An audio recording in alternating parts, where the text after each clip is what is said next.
afternoon, Mr. Langdon. Thanks for coming for the 2017 end of apprenticeship celebration. For some, for others maybe the apprenticeship's just beginning, but we're delighted that you can join us this afternoon to celebrate what the guys have been up to and congratulate them for getting this far.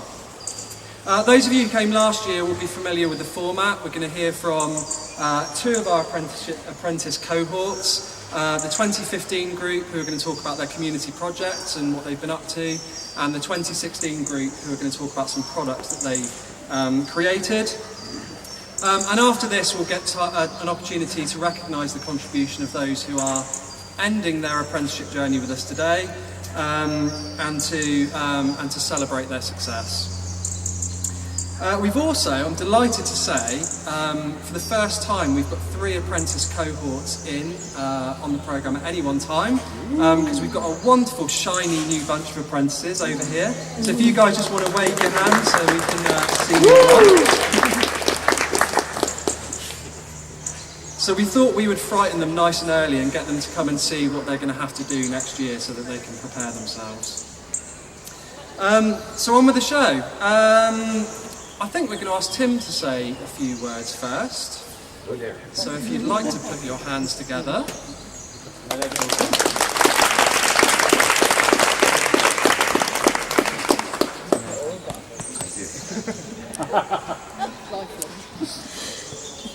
Hello everybody, how very nice it is to see old and new faces, and particular welcome to you new guys. I hope this will be a moment you will remember in years to come as the start of a journey which will launch you into all sorts of great things. When we began the apprenticeship program at Eden, it was, I think others will probably build on this, it was to do with a deep-seated anger that the nobility of being good at something was being treated with such casualness, that apprenticeship was not viewed as being a wonderful thing to do. It was viewed as almost something you did because you couldn't do something else.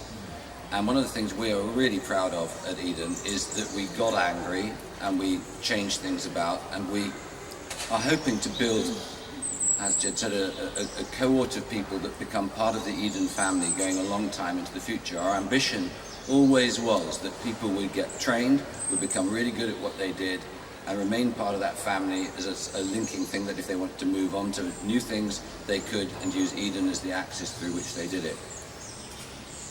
To be entering our 4th year with so many successes going through is terrific. And what does success actually mean? I think it means a number of things. It means, yes, having a skill that you can take into outside world, but also, it's a funny thing to say, it also means understanding yourself well enough to know what makes you happy, to have spent enough time looking at things, to be working with people, to realize that what you are doing is important.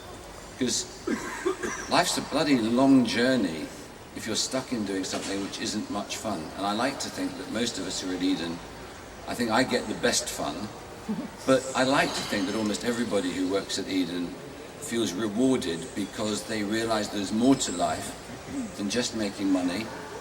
There's actually a lot more to life than just making money, although money helps. So welcome all of you who've just joined. Many, many congratulations to you who are going on with your journey today, and I hope you will take seriously the issue of being part of the Eden family going forward. I've chosen to go first for 2 reasons.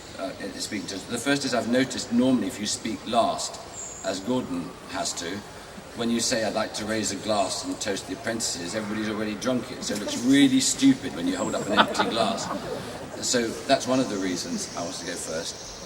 But the other reason is I wanted to say something a bit stupid, which is I'm really proud of you all. It's a funny word to use, proud, but the thing that makes me proud is that Eden apprentices have one thing which makes them different to a lot of other places, which is to be an Eden apprentice, you are good enough to get a job just about anywhere.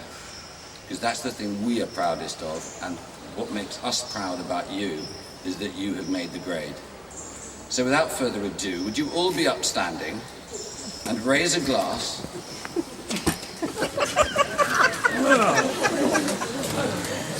Those of you who have got nothing left in your class, seek medication. Okay. The apprentices, long may you have exciting journeys. Apprentices. Long. Congratulations.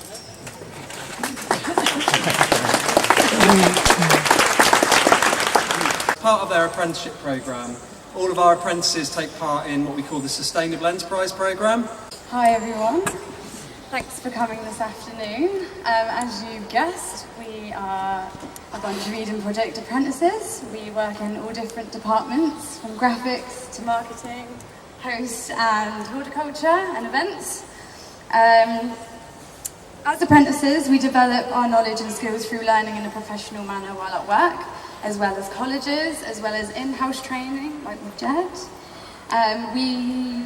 Using our combined skills and experience, we have made our very own Eden Project product. Hi everyone, my name is Ben, I'm the marketing apprentice here at Eden, and I'll be talking about the Sustainable Enterprise Programme that Jed just covered, but I can skip it if you like, I don't mind. So it's Sustainable Enterprise is a part of the apprenticeship which helps us understand the challenges the future may hold on a local and global scale, developing our problem-solving and thinking skills along the way. Plant to Plate is a key part of Sustainable Enterprise, which requires us to develop our very own product using plant-based ingredients. We've combined our knowledge, skills and experience and successfully developed our own product. This is a presentation of our journey. So my name's Rosie and I'm a host apprentice. We cheated a bit at the beginning really because we headed straight down to the retail shop to speak to the managers and find out exactly what they were looking for in the shop. We kind of got out of that the story behind the product was much more important than the product itself, so we decided to think, how can we make a sustainable product that fits within the criteria? So from there we went with boiled sweets, which was highly requested in the shop. So that's kind of where we started our journey, and there's some on the tables for you to try when you please. Hiya, I'm April and I'm a graphics apprentice. Our lemon citrus drops help to promote a sustainable lifestyle. The recipe boasts absolutely no artificial colours or flavourings, and all ingredients are sourced from a range of suitable suppliers. The name is fitting with Eden's family of products in the gift store, where we would plan to have a product for sale, most of which follow a similar style in both name and the design. The product features an easily removable tag for ease of reusing the jar as a whole. It follows Eden brand guidelines, with the Eden logo positioned to the right top corner of the label. The soft yellow colours are inviting and relevant to the colours of lemon. With supply information tucked beneath the top of the label, it keeps the product neat while still including this important information. The font is unique and playful, which fits with the other food products in the shop too.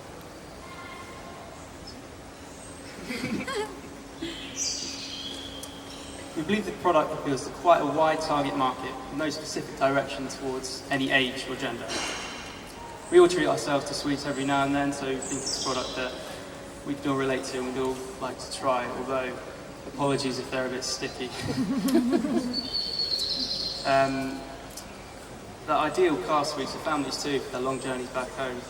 Alternatively, its attractive appearance could offer itself as a perfect gift for friends and family, especially with the recent trend of reusing jars in a variety of creative ways. As you can see.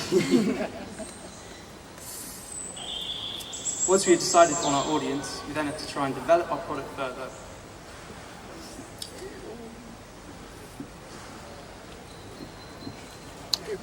Hi, I'm Sean, the Horticultural Apprenticeship. One of the things we did, like Rosie mentioned, is went to the retail to ask them advice. They said any sweets we do will have to follow the guidelines, which are fair trade, reusable or recycled in the first place, sustainable and locally sourced. We followed most of these. The locally sourced was a bit hard to do because they're using lemons. As, yeah, makes sense.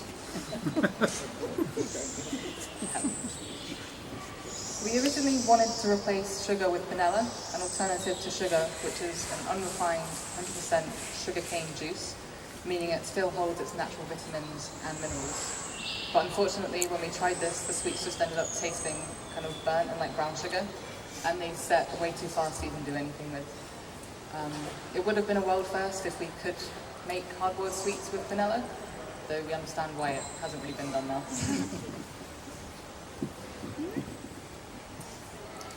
Instead of using food colourings or artificial colourings, we just used pure lemons because it's much better for you for start. but as you guessed, lemons are pretty hard to grow in Cornwall. We wanted to find fair trade lemons, but this was hard to come by as well. But we did end up coming up with one company, the Organic Delivery Company. So for our sources, we decided to use the Organic Delivery Company for our lemons, jars and bottles for our recyclable and reusable jars, and trappings for our sugar and golden syrup. The reason we chose the Organic Delivery Company as well is because they have an ethos very similar to Eden's, and they grew lemons here. They are a small independently owned company who are passionate about the organic principles of farming and its benefits to the health and the planet. Where packaging is absolutely necessary, they work hard to ensure the most environmentally available alternative is used. Their ethos: the Organic Delivery Company is committed to sourcing organic, fair trade and ethically produced products. We are a small independently owned company who believe passionately about the organic principles of farming and its benefits to our health and the health of our planet. We stick by our 50-50 policy, which is better for one of their drivers to deliver to 50 homes than for 50 people to drive to the shops. Research by the DEFRA shows that people travelling to the shops create a staggering 70% of all food miles. For the rest of our suppliers, we went with bottlesandjars.co.uk and Chaffins. We went with bottlesandjars.co.uk because they sell the airtight jars at a competitive wholesale price. And as we don't have any preservatives in our sweets, the airtight jars will keep the sweets preserved for longer and keep out any humidity that might make the sweets soft and sticky. And with Chaffin's Country Range Food Service are the local wholesale suppliers based in Redroof, and they are also used by the Eden CPU kitchen already. We didn't have many competitors in the actual Eden shop because there isn't any hard-boiled sweets and there isn't that many sweets anyway. So our main competitors would be our large supermarkets, but they can also sell them a lot cheaper price because they use artificial colourings and flavourings and not very good packaging, which can't be reused. However, our packaging can be reused. We don't have artificial flavourings or colourings. They're also suitable for vegetarians and vegans, which is quite a good sale point.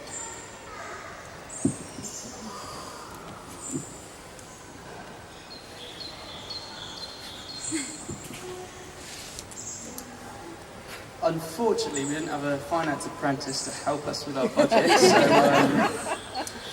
yeah, this was all quite new to us. We were quite surprised by the high cost of everything. The 30% profit margin that the Eden store needed really drove the price up as well, so we ended up with a retail price of £4.45. We found it's quite a reasonable price for a jar which is reusable for a lot of creative ideas.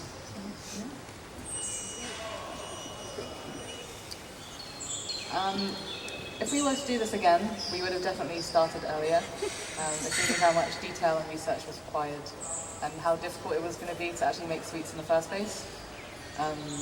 We would have researched more and looked into more healthy alternatives and found some more fair trade ingredients for the sugar and the golden syrup and things. We would have had more kitchen time to experiment a bit more with some other flavours and some other recipes as well, because we did kind of stick with one and then that was it. Yeah. We could have been more organised as well, so we could have worked out the calories per unit and the allergens and how long they last, the use by date. And we definitely learned to press save when doing a PowerPoint because we lost it so many times. Thank you for listening to our presentation. I hope you have a lovely rest of the afternoon.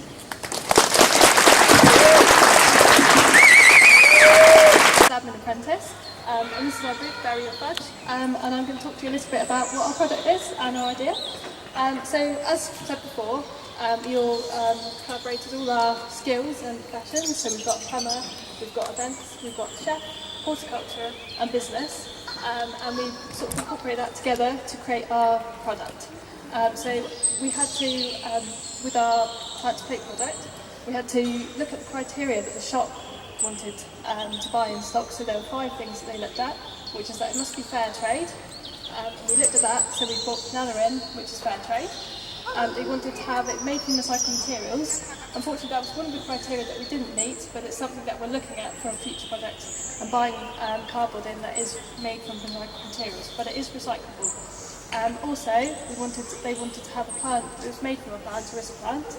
We've got strawberry plants and also the banana, which is unrefined sugar cane, in our product.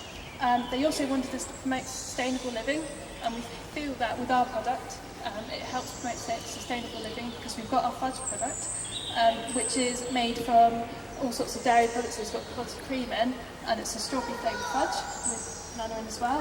And with the box, you can plant the box, and it's got seeds inside, so you can plant and grow your own strawberry plant from that. And it also must be locally sourced. So we'll be looking at our suppliers, and we'll talk to you a bit later about that as well. But we feel as though with our product we're offering something which is unique to the shop. Though they have fudge products, they haven't particularly got something that's got our ideas in. So you can't plant your box in the ground and grow your own plant. And there are vanilla products in, but we feel as though with our product, which we want to put white strawberries on top, is quite different to what they're offering in the shop. So I'm going to pass you over to Jake, who's going to talk to you about the recipe for our fudge and how we came about to making it.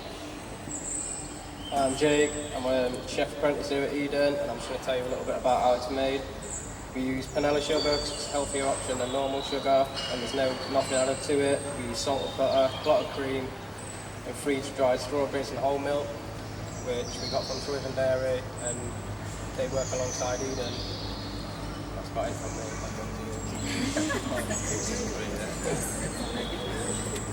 Hi, so I'm Joran, the horticulture apprentice, and as mentioned before, we wanted to use white strawberries, snow white strawberries to be specific, which are very similar to with the red ones that we had to use in the end because we couldn't source the white ones in time.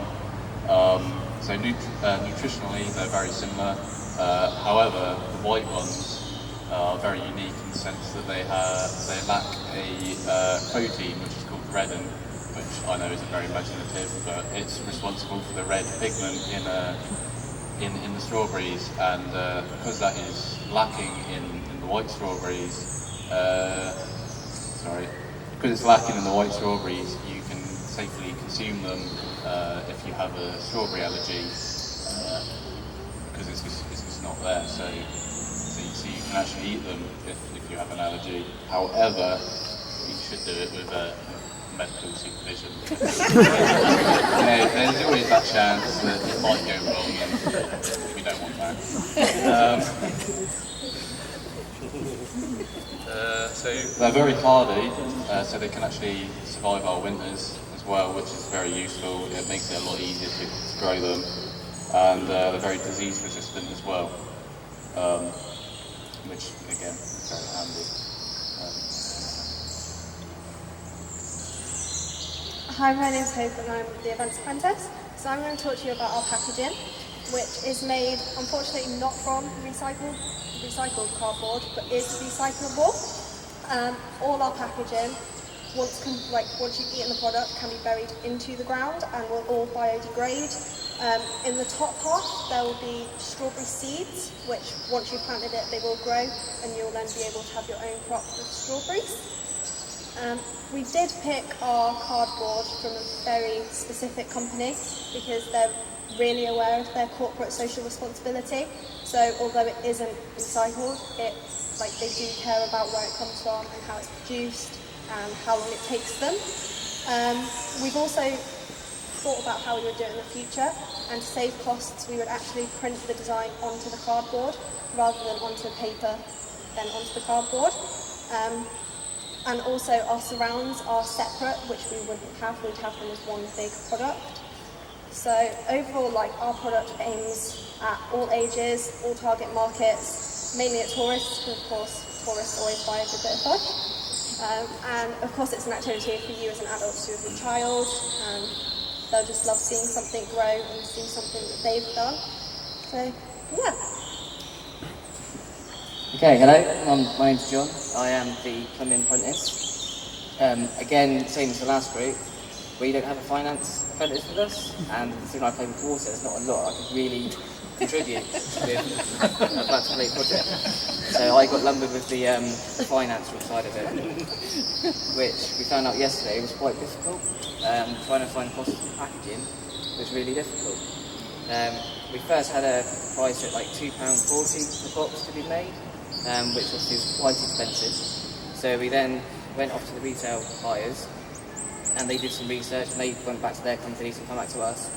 So it actually only cost 45p per box to make the packaging, so that was quite helpful. So I'm just going to go through the cost of my mix. It's going to cost £7.30 for an individual batch of fudge to be made.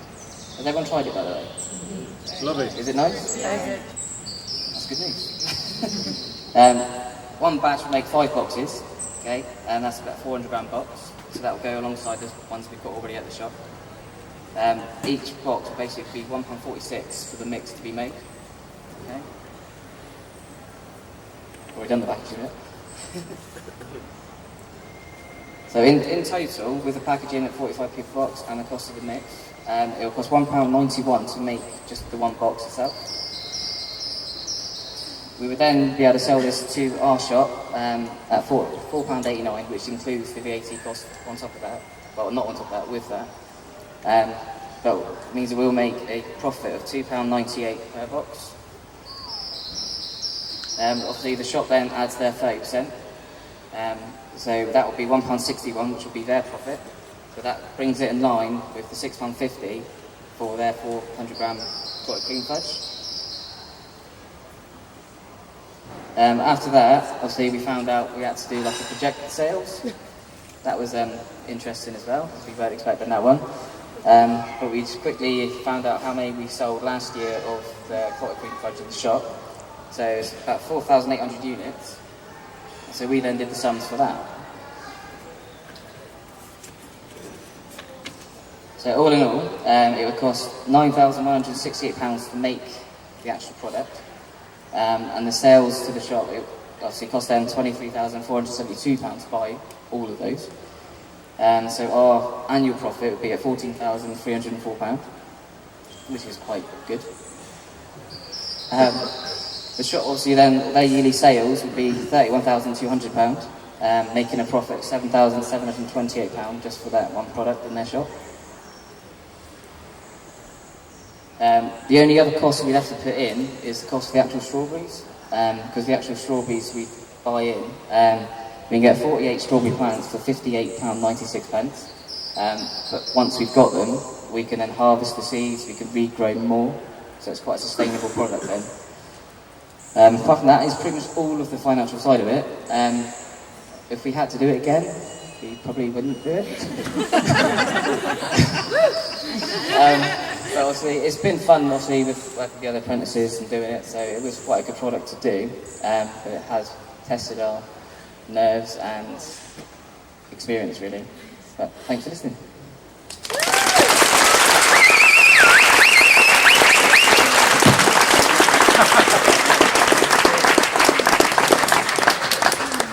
Year of the apprenticeship programme here, we basically give the apprentices a blank slate to identify a community group that they would like to build a project around and to go off and deliver that project. So our 2015 cohort, looking at me and not getting on their feet, would like to present to you what they've been up to as part of the project.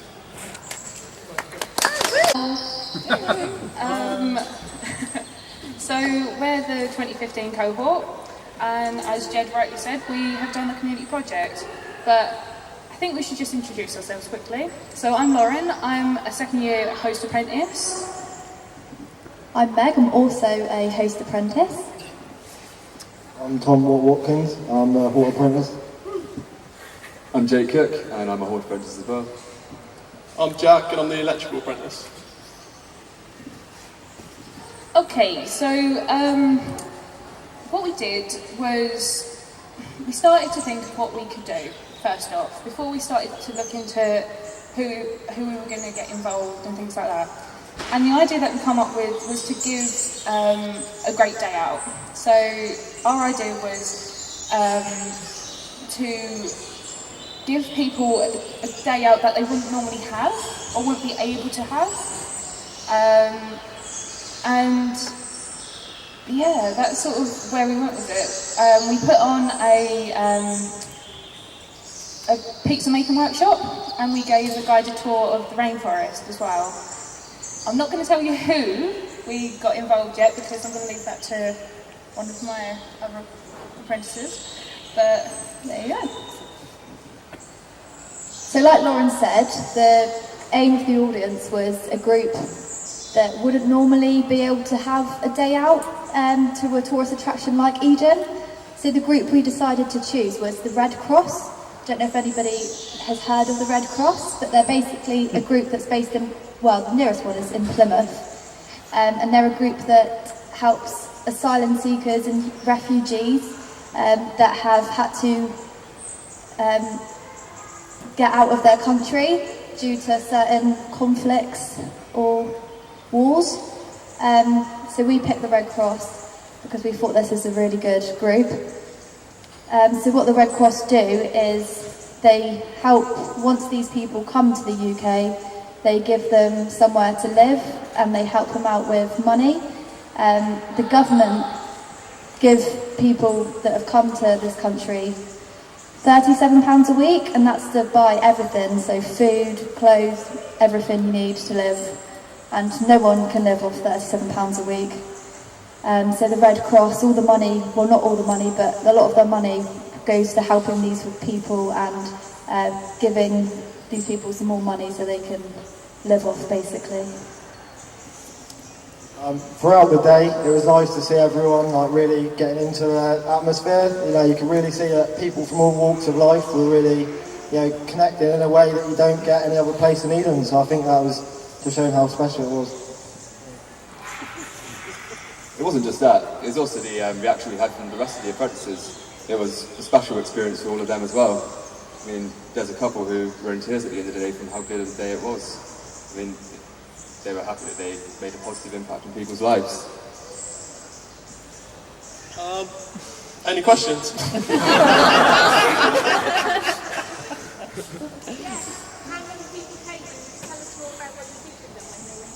There was about 24 people, I believe. Was it? That was spot on. I don't. Yeah, they came in, all sat down. We introduced ourselves to them, talked to them for a little bit. They gave us their story as well, which was quite nice to hear.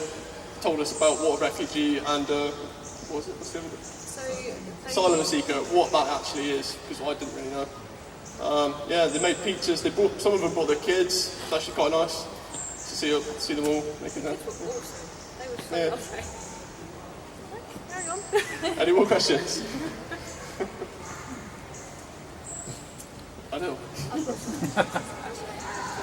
Another thing as well, obviously the Eden ethos is to connect people with each other and the living world, and we definitely saw this on this day. A lot of the people obviously come from Africa, Syria, places from all over the world, and when they come into the rainforest they can relate to some of the plants that reminds them of home, and that was quite nice to see as well, because I learned quite a lot about the plants that I didn't know, being a narrator. So I learned quite a lot from them, and they learned a bit from me as well, so that was very lovely. It did have a few teething issues, I'm not going to lie. There was a few timing issues, so we originally planned for them to arrive at 10 o'clock in order to get everything done in that day. They ended up turning up at 1. it was fine. We made adjustments, and I think that was a really good learning curve because we were able to adapt and adjust everything, because ultimately it was what they were getting out of it that we wanted to focus on, really. And they were so grateful at the end of the day. But one of the biggest things that we did learn was that when everyone puts in enough effort and does their part, we can achieve amazing things. And we achieved an amazing day for those people, and hopefully we're going to have a connection with them in the future. I think that's everything. Yeah. Thank you very much.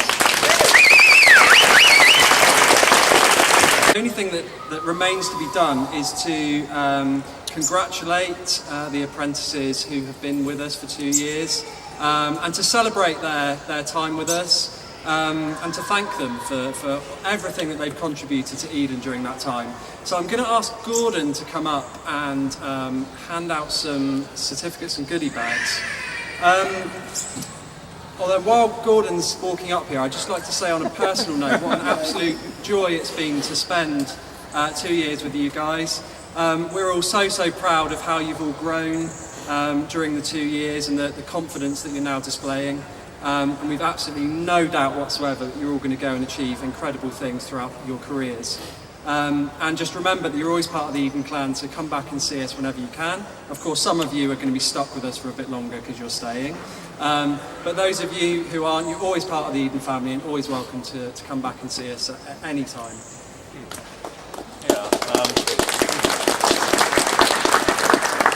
I think Jed has put that very articulately, which is some achievement. Tim made it clear that it was completely impossible for me to say anything, so I should say very little except to congratulate our apprentices on the particular ballsiness that is required to launch a product that is to be eaten with medical supervision only.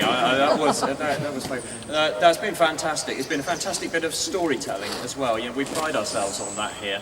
And I've loved the fact that not only have you guys done great things with the community projects and with the new products you've come up with, but you've also come and told the stories so beautifully. That's a heck of a skill and a lovely thing. So Tim also talked a bit about the pride that we feel.